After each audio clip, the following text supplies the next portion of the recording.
போன கிளாஸ்ல வந்து டிஸ்டிலேஷன் அண்ட் லிக்வேஷன் முடிச்சாச்சு. ஸோ இன்னைக்கு வந்து எலக்ட்ரோலிட்டிக் ரிஃபைனிங். எலக்ட்ரோலிட்டிக் ரிஃபைனிங் அப்படின்னா it is done in with the help of electrolytic அப்படின்னா electricity. So it is done with the help of electricity. Is done with the help of electricity. So இது எந்த இடத்துல பண்ண போறோம் அப்படின்னா it is done in electrolytic cell. It is done in the electrolytic cell. So இந்த electrolytic செல் எப்படி இருக்கும்னா ஒரு கண்டெய்னர் மாதிரி இருக்கும். ஸோ இதுல வந்து 2 எலக்ட்ரோட் இருக்கும். ஓகே, இது வந்து சர்க்யூட்ல கனெக்ட் பண்ணிருப்பாங்க அண்ட் வந்து ஒரு சொல்யூஷன் இருக்கு. ஓகே, ஸோ இந்த 2 எலக்ட்ரோட்ல ஒரு எலக்ட்ரோடு வந்து கேத்தோட் அப்படின்னு சொல்லுவோம். கேத்தோடு வந்து நெகட்டிவ் எலக்ட்ரோட் அண்ட் இன்னொன்று வந்து ஆனோட். ஆனோட் வந்து பாசிட்டிவ் எலக்ட்ரோட். ஓகே, ஸோ இந்த சொல்யூஷனுக்கு பேர் வந்து எலக்ட்ரோலைட். சொல்யூஷனோட பேர் வந்து எலக்ட்ரோலைட். ஸோ எப்பவுமே கேத்தோடா வந்து நம்ம எதை எடுப்போம் அப்படின்னா பியோர் மெட்டல். பியோர் மெட்டல் வந்து in the form of a thin strip is taken as the cathode. Anode வந்து impure metal. Impure metal in the form of a block. Okay, blockனா ஒரு கட்டை மாதிரி. Okay, it's taken as the anode. எலக்ட்ரோலைட்டா எதை எடுப்போம் அப்படின்னா இப்போ நம்ம எந்த மெட்டலை பியூரிஃபை பண்ண போறோமோ அந்த மெட்டலோட ஏதாவது ஒரு சால்ட் சொல்யூஷனை வந்து நம்ம எலக்ட்ரோலைட்டா எடுக்கணும். ஸோ எலக்ட்ரோலைட் வந்து acidified salt solution of the metal. Okay, so acidified salt solution of the metal, it is taken as the electrolyte. அதாவது அந்த எந்த மெட்டல் நம்ம பியூரிஃபை பண்றோமோ அதோட சால்ட் சொல்யூஷன் அதுல கொஞ்சம் ஆசிடும் வந்து ஆட் பண்ணணும். ஓகே, ஸோ அதை ஆட் பண்ணி அந்த சொல்யூஷனை தான் வந்து நம்ம எலக்ட்ரோலைட்டா வந்து எடுப்போம். ஸோ கரண்ட் பாஸ் ஆகும்போது என்ன ஆகும் அப்படின்னா ஆன் பாசிங் கரண்ட், ஸோ இந்த இம்பியூர் மெட்டல்ல இருக்கிற இம்பியூரிட்டிஸை விட அந்த இம்பியூரிட்டிஸை தவிர்த்து அந்த மெட்டல் மட்டும் இருக்கும்ல, ஸோ அந்த மெட்டல் மட்டும் ஆனோட்ல இருந்து கேத்தோட்ல போய் என்ன ஆகும் அப்படின்னா ஸ்டிக் ஆகும். On passing current the pure metal from the anode, ஆனோட்ல இருந்து அந்த மெட்டல் மட்டும், okay, pure metal from the anode moves towards the cathode and sticks to it.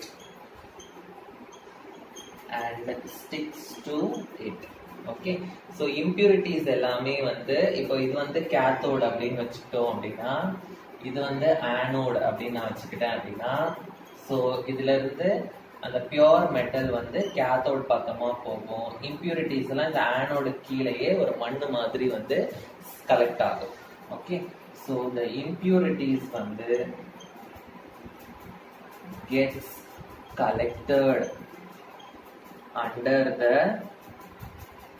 Anode. Impurities gets collected under the anode. So அதை வந்து நம்ம என்னன்னு சொல்லுவோம் அப்படின்னா ஆனோட் மட் அப்படின்னு சொல்லுவோம். Okay, it is called as anode mud. Okay, so இதுதான் வந்து electrolytic refining. So இந்த electrolytic refining ஓட ஒரு எக்ஸாம்பிள் நம்ம பார்க்கலாம்.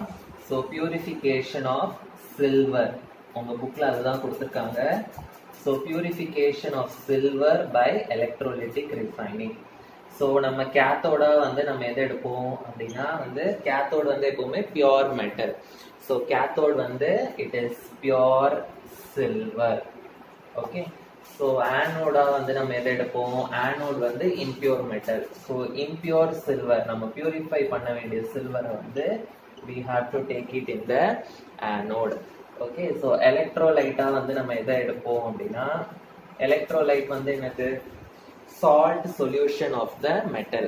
So சில்வரோட ஏதாவது ஒரு salt, silver nitrate salt, okay, AgNO3 இந்த சால்ட் சொல்யூஷன் இதை தான் வந்து எலக்ட்ரோலைட்டா வந்து நம்ம எடுக்கணும். ஸோ இதை வந்து ஆசிட் கூட ஆட் பண்ணணும். ஸோ நைட்ரேட் இருக்கிறதுனால நைட்ரேட் இருக்கிற மாதிரி ஏதாவது ஒரு ஆசிட் எடுக்கலாம். So nitric acid. Okay, so இதுதான் வந்து electrolyte solution. So acidified salt solution of the metal. So current pass ஆனா என்ன ஆகும்? when current is passed, what will happen? Okay, so ஆனோட்ல என்ன நடக்கும் அப்படின்றத பார்க்கலாம். ஆனோட்ல என்ன இருக்கு? எனக்கு சில்வர் இருக்கு, கரெக்டா? ஸோ இந்த சில்வர் வந்து என்னவா மாறும் அப்படின்னா, ஆனோட்னா என்ன electrode? Positive electrode, right? So இந்த சில்வர் வந்து என்ன ஆகும் அப்படின்னா ஒரு எலக்ட்ரானை லூஸ் பண்ணி Ag பிளஸ்ஸா வந்து மாறும். Ag பிளஸ்ஸா மாறும். ஸோ இப்போ இந்த சில்வர்ல வந்து பிளஸ் சார்ஜ் வந்ததுனால இது வந்து எந்த எலக்ட்ரோட் பக்கம் போகும்? நெகட்டிவ் எலக்ட்ரோட் பக்கம் போகும்.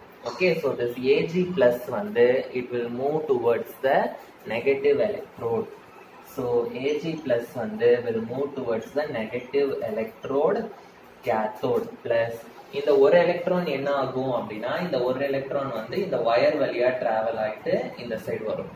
ஓகே, ஸோ Ag பிளஸ் வந்து சொல்யூஷன் வழியா போகும், இந்த ஒரு எலக்ட்ரான் வந்து இந்த வயர் வழியா போகும். ஸோ வயர் வழியா போய் கேத்தோட்ல இது ரெண்டும் அகெயின் ஜாயின் ஆகி எனக்கு Ag பியூர் மெட்டலா வந்து எனக்கு அங்க கிடைக்கும். ஓகே, ஸோ இம்பியூரிட்டிஸ் வந்து எங்க இது ஆகும்? It will be settling down at the bottom of the anode as anode mud. ஓகேவா? ஸோ இதுதான் வந்து electrolytic refining. Next method of purification வந்து ஜோன் ரிஃபைனிங். இந்த ஜோன் ரிஃபைனிங் மெத்தட் வந்து ரொம்ப ரொம்ப ஈஸி மெத்தட். ஸோ நம்ம வந்து ஃபர்ஸ்ட் இதை புரிஞ்சுக்கிட்டோம்னாலே வந்து இது வந்து ரொம்ப ரொம்ப ஈஸி. ஓகேவா? ஸோ ஃபர்ஸ்ட் நான் இந்த மெத்தடை வந்து நான் எக்ஸ்பிளைன் பண்ணிடுறேன், அதுக்கப்புறமா வந்து நான் நோட்ஸ் கொடுக்குறேன்.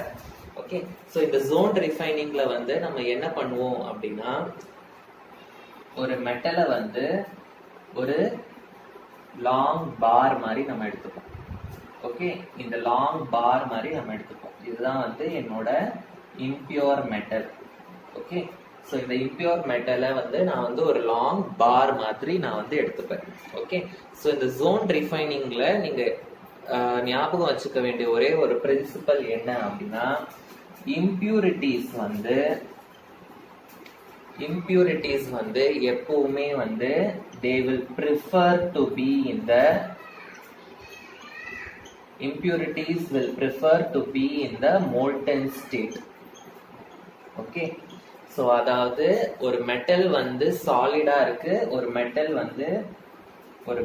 வந்து சாலிடாவும் இருக்கு, ஒரு மெட்டல் வந்து மோல்டன் ஸ்டேட்லயும் இருக்கு அப்படின்னா இம்பியூரிட்டிஸ் வந்து they prefer to be in the molten state. Solid ஸ்டேட்ல இருக்கிறத விட they will prefer to be in the molten state. இதுதான் வந்து நீங்க ஞாபகம் வச்சுக்க வேண்டியது இம்பார்ட்டன்டான பாயிண்ட். ஓகே, impurities வந்து will prefer to be in the molten state. Okay, இப்போ இந்த ஜோன் ரிஃபைனிங்ல நான் வந்து என்ன பண்றேன், ஒரு மெட்டலை வந்து ஒரு பிளாக் மாதிரி வச்சுக்கிறேன். ஸோ இந்த பிளாக்கை சுத்தி நான் என்ன பண்ணுவேன் அப்படின்னா ஒரு சர்க்குலர் ஹீட்டரை வந்து நான் வந்து ஃபிக்ஸ் பண்ணுவேன். ஓகே, இந்த பிளாக் மாதிரி இப்படி இருக்குன்னா இதை சுத்தி நான் வந்து ஒரு ஹீட்டரை ஃபிக்ஸ் பண்ணுவேன், ஒரு எலக்ட்ரிக் ஹீட்டரை ஃபிக்ஸ் பண்ணுவேன். ஸோ இந்த ஹீட்டர் வந்து என்ன பண்ணும் அப்படின்னா இந்த இடத்துல அந்த மெட்டலை வந்து ஹீட் பண்ணும். ஸோ ஹீட் பண்ணும்போது என்ன ஆகும் அப்படின்னா இந்த இடத்துல இந்த மெட்டல் வந்து மெல்ட் ஆகும். ஓகே, ஸோ மெட்டல் வந்து என்ன ஆகும்? மெல்ட் ஆகும். ஸோ இந்த இடத்துல இந்த மெட்டல் மெல்ட் ஆன உடனே நான் இந்த ஹீட்டரை வந்து மெதுவா இந்த சைடு வந்து நான் மூவ் பண்ணுவேன். ஸோ நான் இந்த சைடு இந்த ஹீட்டரை மூவ் பண்ணும்போது என்ன ஆகும் அப்படின்னா இந்த மெல்ட் ஆன இடம் வந்து மறுபடியும் சாலிடா மாறும். ஓகே, மறுபடியும் என்னவாயிடும்? சாலிடா மாறும். இப்போ வந்து ஃபர்ஸ்ட் நான் இந்த ஹீட்டரை இந்த இடத்துல வச்சிருந்தேன், இந்த இடத்துல மெட்டல் மெல்ட் ஆயிடுச்சு.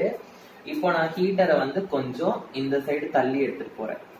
ஓகே, ஸோ இந்த சைடு தள்ளி எடுத்துட்டு போனோடனே என்ன ஆகும் அப்படின்னா எனக்கு இந்த இடத்துல வந்து மெல்ட் ஆக ஆரம்பிச்சிடும், இந்த இடத்துல வந்து எனக்கு சாலிட் ஆயிடும். மெல்ட் ஆன இடம் வந்து மறுபடியும் சாலிடா மாற ட்ரை பண்ணிடும். ஆனா நான் என்ன சொன்னேன், இம்பியூரிட்டிஸ் எப்பவுமே சாலிட் ஸ்டேட்டை விட மோல்டன் ஸ்டேட்ல தான் வந்து இருக்க ப்ரிஃபர் பண்ணும். ஓகேவா?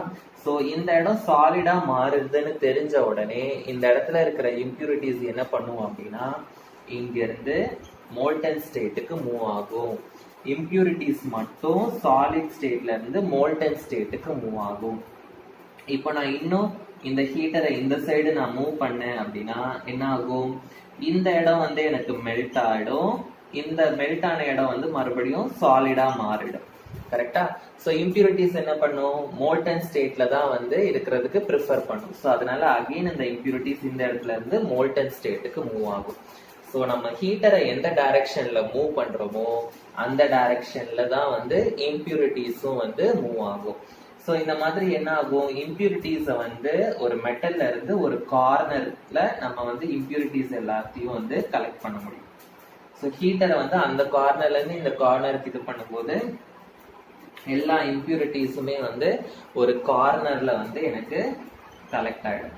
ஸோ இந்த இம்பியூரிட்டிஸ் இருக்கிற கார்னரை மட்டும் நான் வந்து டிஸ்கார்ட் வெட்டி எடுத்துட்டேன் அப்படின்னா எனக்கு இந்த சைடு இருக்கிறது ஃபுல்லா பியூர் மெட்டலா இருக்கும். இதுதான் வந்து ஜோன் ரிஃபைனிங். ஓகே, ஸோ இப்போ நான் வந்து இதுக்கு நோட்ஸ் தரேன், எழுதிக்கோங்க. ஸோ ஃபர்ஸ்ட் நம்ம அந்த பாயிண்ட் எழுதிக்கலாம். when impure metal is melted and allowed to solidify. When impure metal is melted and allowed to solidify, the impurities will prefer to be in the molten region. The impurities will prefer to be in the molten region. Okay, so solid state avada they will be preferring to be in the molten region. So impure metal வந்து நம்ம எப்படி எடுத்துப்போம், impure metal is taken in the form of a rod. Impure metal is taken in the form of a rod. Okay, so one end of the rod is heated. One end of the rod is heated.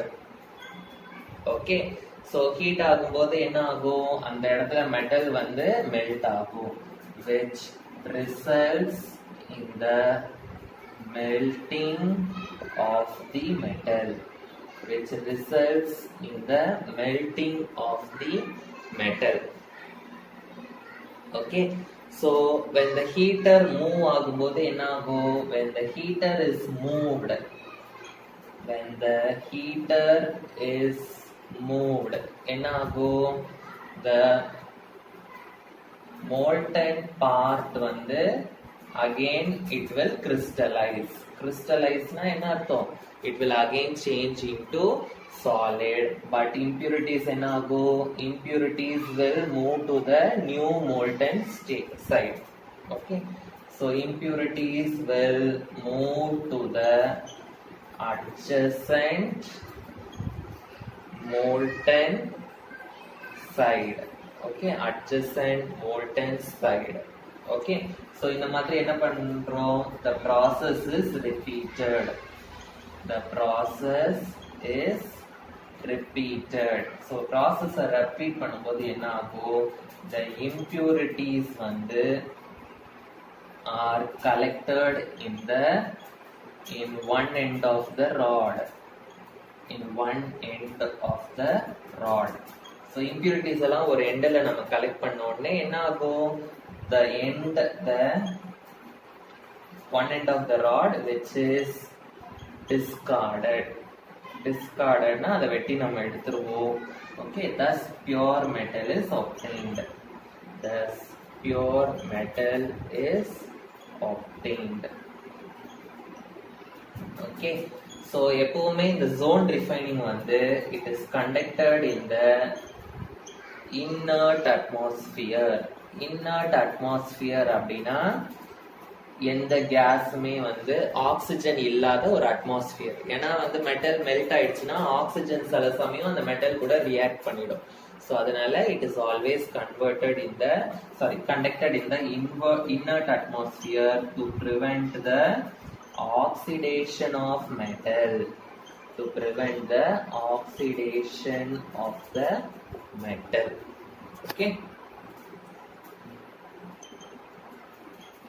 Silicon, germanium, gallium, okay, இந்த metals எல்லாமே வந்து it is purified by this method. Okay, இந்த மெத்தடோட diagram உங்க புக்ல கொடுக்கல, பழைய chemistry புக்ல இருக்கும், உங்களுக்கு நியூ புக்ன்றதுனால இதுல கொடுக்கல. பட் அதனால நீங்க டயக்ராம் வரைய தேவையில்ல, நோட்ஸ் மட்டும் எழுதினா வந்து போதும். ஓகேவா? நெக்ஸ்ட் மெத்தட் வந்து vapour phase method. Vapour phase method. இந்த வேப்பர் ஃபேஸ் மெத்தட்ல வந்து என்ன ஆகும் அப்படின்னா, நம்ம வந்து இம்பியூர் மெட்டலை வந்து நம்ம என்ன பண்ண போறோம் அப்படின்னா, இம்பியூர் மெட்டலை வந்து we are going to treat it with a suitable reagent. Okay, we are going to treat it with a suitable reagent. Suitable reagent na மெட்டலுக்கு ஏத்த மாதிரி இந்த ரியேஜென்ட் வந்து மாறும், அதனாலதான் சூட்டபிள் ரியேஜென்ட் அப்படின்னு சொல்றோம். ஓகே, ஸோ சூட்டபிள் ரியேஜென்ட் கூட நம்ம போட்டோம் அப்படின்னா it will become a volatile compound.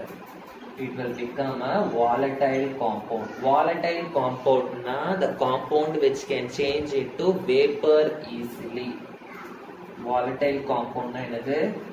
It can change into vapor easily. அந்த மாதிரி ஒரு காம்பவுண்ட தான் வந்து volatile compound அப்படின்னு சொல்றோம். ஸோ மெட்டலை வந்து ஒரு சூட்டபிள் ரியேஜென்ட் கூட போட்டு அதை வந்து நம்ம volatile compound-ஆ வந்து மாற்ற போறோம். இந்த volatile compound-அ வந்து நம்ம டீகம்போஸ் பண்ணணும் அப்படின்னா நமக்கு வந்து பியூர் மெட்டல் கிடைக்கும். ஓகே, ஸோ டீகம்போஸ் பண்ணனா நமக்கு வந்து பியூர் மெட்டல் கிடைக்கும். ஸோ இதுதான் வந்து vapour phase method. Okay, so இந்த வேப்பர் ஃபேஸ் மெத்தட்ல வந்து நம்ம படிக்க போறது வந்து மான்ஸ் ப்ராசஸ். மான்ஸ் ப்ராசஸ். இந்த மான்ஸ் ப்ராசஸ் வந்து நம்ம எதுக்கு யூஸ் பண்ணுவோம் அப்படின்னா, it is used for the purification of nickel. It is used for the purification of nickel. Okay, so நம்ம இப்போ என்ன பண்ணணும், இதை இப்போ நிக்கல் வந்து இம்பியூர் ஸ்டேட்ல இருக்கும், இதை வந்து ஒரு சூட்டபிள் ரியேஜென்ட் கூட நம்ம வந்து ட்ரீட் பண்ணணும். அப்போ நிக்கல் வந்து ஒரு வாலடைல் காம்பவுண்டா மாறும். அப்போ அந்த காம்பவுண்டை வந்து நம்ம டீகம்போஸ் பண்ணும்போது நமக்கு பியூர் நிக்கல் வந்து நமக்கு கிடைக்கும். ஓகே, ஸோ அதுதான் வந்து vapour phase method. Mond's process வந்து it is coming under vapour phase method.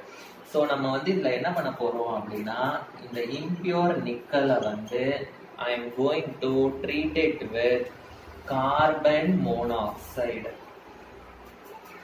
Carbon monoxide இந்த சூட்டபிள் ரியேஜென்ட்னு சொன்னால, இந்த நிக்கலுக்கு வந்து சூட்டபிள் ரியேஜென்ட் வந்து carbon monoxide. Okay, so temperature வந்து 350 கெல்வின் இருக்கும்.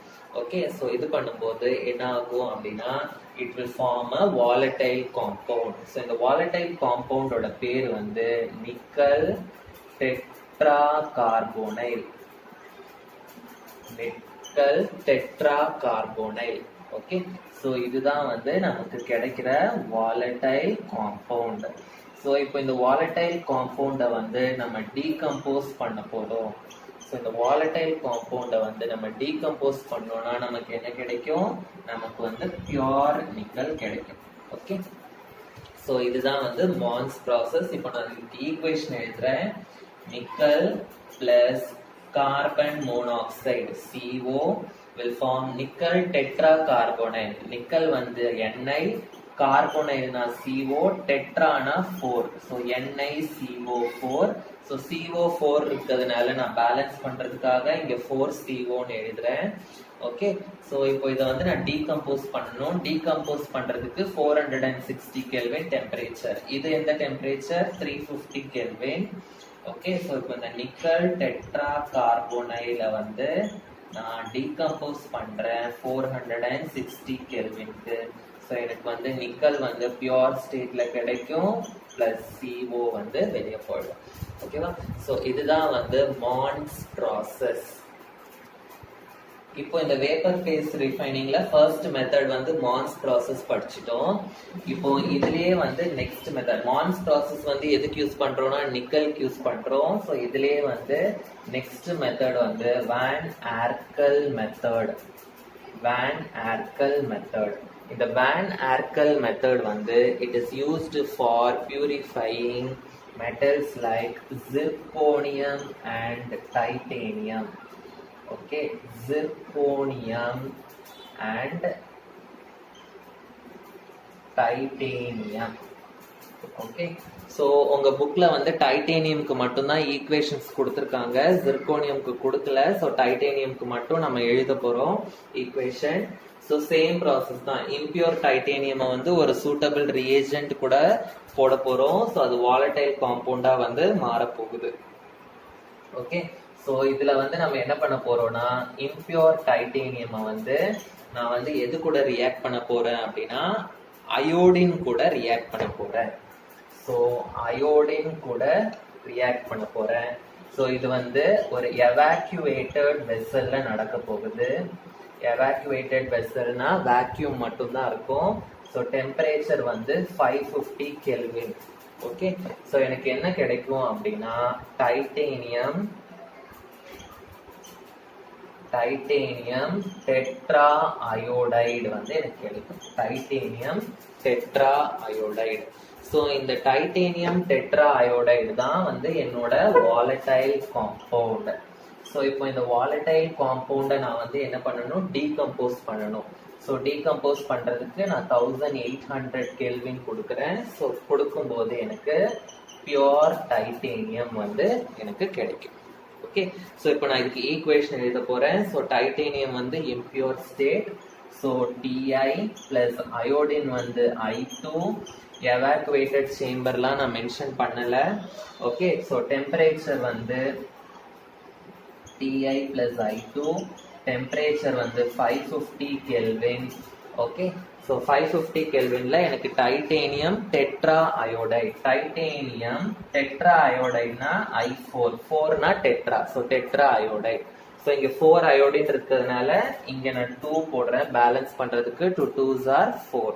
ஓகே, ஸோ இப்போ இந்த டைட்டேனியம் டெட்ரா அயோடைடை வந்து டீகம்போஸ் பண்ணணும் 1800 கெல்வின். ஸோ எனக்கு டைட்டேனியம் தனியா கிடைக்கும் பியூரா, பிளஸ் அயோடின் வந்து எனக்கு வெளியே போயிடும். ஓகே, ஸோ இதுதான் வந்து van Arkel method of zirconium and டைட்டேனியமோட பியூரிஃபிகேஷன். ஓகே, ஸோ இன்னைக்கு நான் நடத்தினதெல்லாம் புரிஞ்சிருக்கும்னு நினைக்கிறேன். ஸோ நோட்ஸ் எல்லாம் கரெக்டாக காப்பி பண்ணி வச்சுக்கோங்க. அகெயின் அண்ட் அகெயின் ஈக்குவேஷன்ஸ் எல்லாம் ரிவைஸ் பண்ணுங்க. தியரிலாம் வந்து ஒரு பாயிண்ட்டும் வந்து மிஸ் பண்ணாம எழுத ட்ரை பண்ணுங்க. Okay, thank you.